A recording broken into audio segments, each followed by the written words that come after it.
Now we'll discuss about some terminologies which we'll be using very often in electrical network analysis. Now let me explain this with an example. Now we already know the voltage source. I'll take few resistors.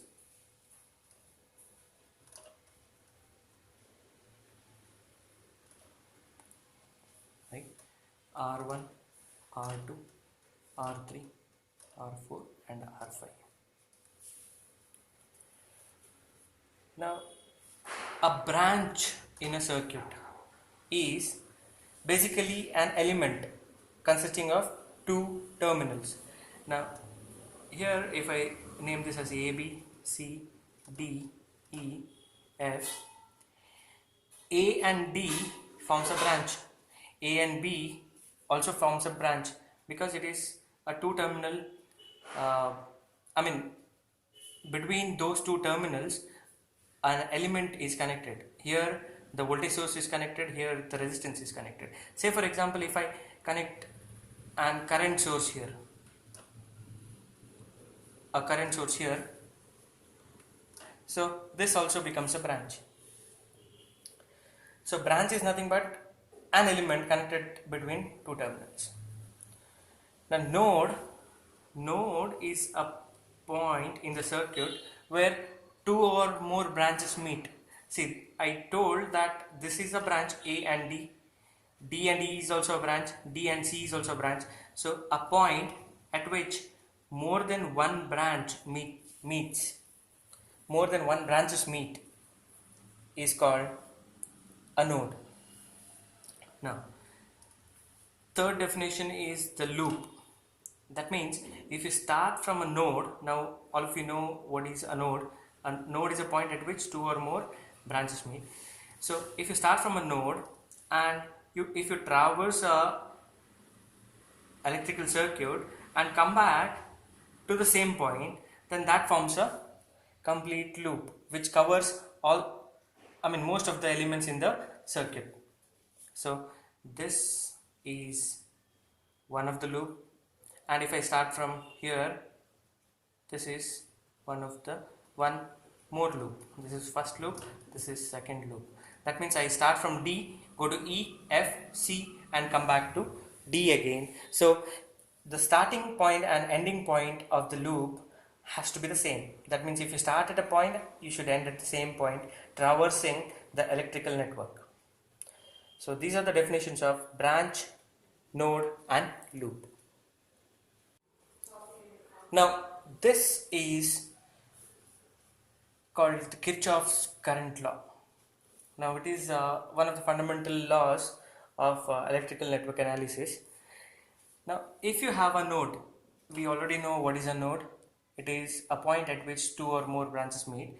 Say for example, it is having a resistance. The branches are having the resistances. So if I say that this is a node A, and if 1 ampere of current is flowing here, 1 ampere of current is flowing, and let me take 2 amperes, so 1.5 amperes, and let me take 2 and 2 amperes of the current which are flowing inside. This is 0.5 and ampere, and this must be 2 amperes which are flowing outwards. So the Kirchhoff's current law says that if the total amount of current flowing into a node is equal to the current leaving out of the node, that is sum of currents entering is equal to sum of currents leaving the node. So if this is 2 amperes, this is 2 amperes, the currents which are entering the nodes are 2 and 2, 4, and leaving are 1.5, 0.5, that is 2, and plus 2, that is 4. So whatever the current enters the node, it has to leave the particular node. That is the Kirchhoff's current law. I can rewrite this as current entering minus summation of current leaving is equal to 0. So this is your Kirchhoff's current law. So here I have given a specific example of currents in amperes. 2 ampere is entering, again 2 ampere is entering the node A. So sum of currents entering is 2 plus 2, that is 4, minus leaving the node are 1.5 and 0.5 and 2. 1.5 and 0.5 are 2. 2 plus 2 is 4. So 4 minus 4, which is equal to 0, which is nothing but right hand side. So here this every node has to follow Kirchhoff's current law. So in general, if there are 4 branches, I1, I2, I3 and I4, here if I apply Kirchhoff's current law, it is current entering are I1 plus I4.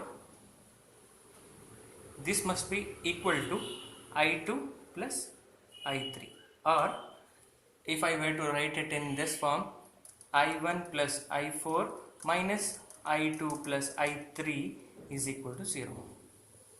This is the expression for Kirchhoff's current law.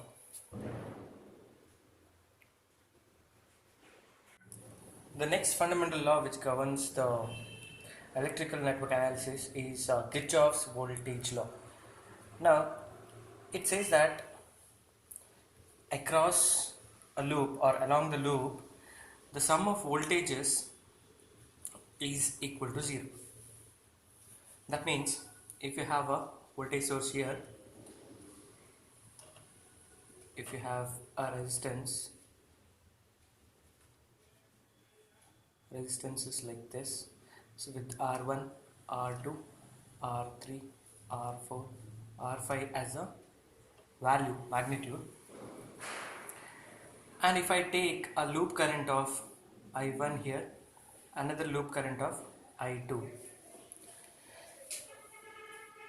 A loop is you start from a node and you end at the same node. So if you traverse through a loop and sum of the voltages, it has to be 0. That is the fundamental of Kirchhoff's voltage law.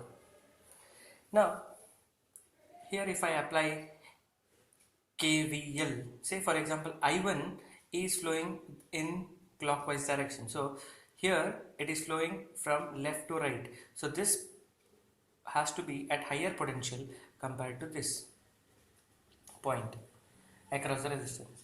Similarly here R5 plus and minus should be like this, because current always flows from higher potential to lower potential.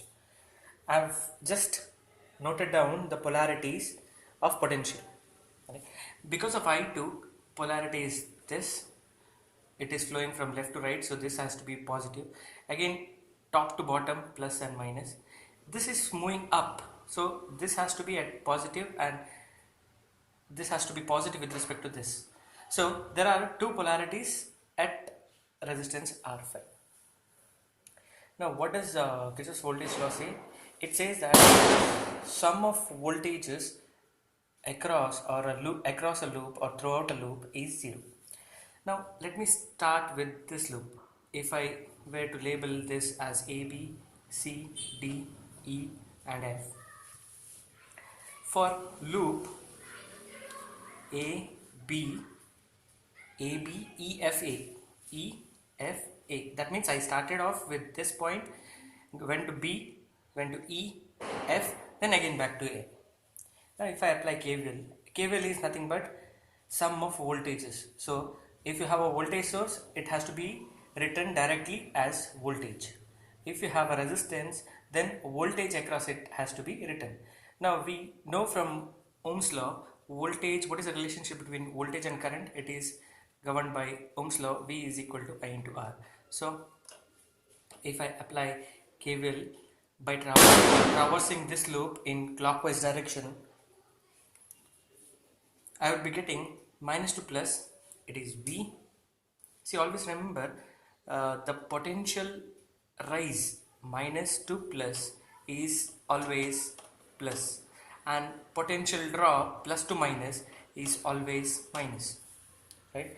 So if you're going from a negativity to positivity, it is always positive. If you're going from positivity to negativity, you're going towards negativity. So minus to plus, it is B. Here you have plus to minus, and plus to minus it says minus. Minus, what is the voltage drop across R1? Voltage is nothing but I into R. So what is the current there? I1 into R1. And when coming through the loop, R5 is also there. So plus to minus is minus. What is the current voltage drop across it? Because it is sum of voltages. It is I1 into R5. But when we are traversing this loop, we come across voltage drop across R5 because of I2 as well. So that is when we are traversing in clockwise direction. See, traversing a loop in clockwise or anti-clockwise is user defined. You can traverse the loop in clockwise as well as anti-clockwise. You will get the same equation. So one we have written as a voltage across R5 because of I1.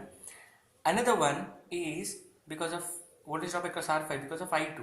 So when we are traversing in clockwise, it is minus to plus, and minus to plus is always plus. So it is I2 into R5 is equal to 0. So I'll be getting equation. This is the KVL equation for loop A, B, E, F, A. Now for loop B, C, D, E, B, B, C, D, E, B, B, C, D, E, B. That means I started off from a node B and I'm reaching that node again. So it completes a loop. So if I traverse it in clockwise direction, I will be getting plus to minus, it is minus I2 into R2 is the voltage drop. See, we are summing up the voltages, so that has to be kept in mind. It is voltage drop.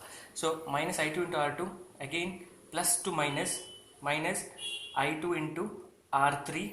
Here this is R3. Again you have R4. What is the current flowing? I2, because of I2, plus and minus here because it is traversing from right to left. So minus I2 R4. Here plus to minus I2 R5. Now when we are traversing this way, plus to minus is already done. We encounter voltage drop across R5 because of I1 as well. So since we are moving in clockwise direction, minus to plus, it is plus. What is the current? What is the voltage drop because of the current I1? So plus I1 R5 is equal to 0. This is the KVL equation for loop 2. So this is how we write the KVL equations for loops. While writing the equations, we should take care of few points. That one is, you start from a node and enter the same node, and that will form a loop. Then potential rise is taken to be positive, potential drop is taken to be negative. Now when you are traversing by taking loop currents, you can traverse in clockwise direction or anti-clockwise direction. It is user defined. But when there is a shared resistance between two loops, there will be two currents which will affect voltage drop across that resistance. So here in this case R5 is current flowing through R5 is I1 and as well as I2, but I1, because of I1 plus and minus is here, because of I2 plus and minus is here. So similarly you will get the voltage drops positive and negative. And above all, the fundamental idea behind KVL is summation of voltages across a continuous loop or a loop is 0.